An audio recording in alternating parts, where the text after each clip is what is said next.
Is going to be 8:15. Please be on time. The Halacha today, we're discussing the thermometers, mechanical ones, the ones that have mercury inside. Is one allowed to use a thermometer on Shabbat to measure someone's temperature? A child, an adult who's not feeling so well, you want to measure his temperature. Is it allowed? Although the Shulchan Aruch writes that measuring on Shabbat is prohibited, one is not allowed to measure whatever it is. You can't measure it in general. However, mididah mitzvah, measuring of mitzvah, is permitted on Shabbat. And since a person who's not feeling well is obviously in a situation of potentially being dangerous or just not healthy, so we say that's called mididah mitzvah, and he is allowed to make such a measure, and therefore it is permitted to use the thermometer on Shabbat to take someone's temperature. Obviously, this is talking about mechanical ones. This is not talking about electric ones.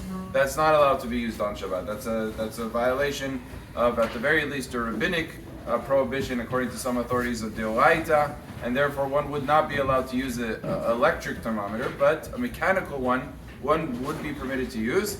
And as a matter of fact, the poskim say that you're allowed to shake the thermometer afterwards in order to be able to reuse it a second time, and it's not called the problem of fixing either. It's called the usage, and therefore one would be permitted to do that as well.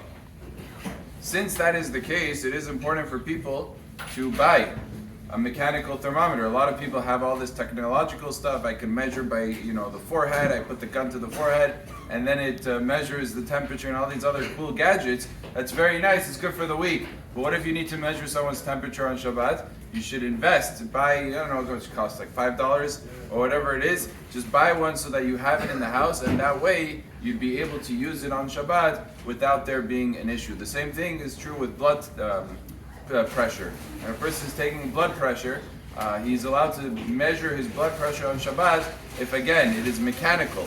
But if it's electric, then you wouldn't be allowed to do it, and therefore one should invest. If it's something that's important and regular, that he needs to check his blood pressure, he should invest in a mechanical machine that's able to do it, and then he would be permitted to use that on Shabbat if it is necessary. Baruch Adonai Le'olam. Amen.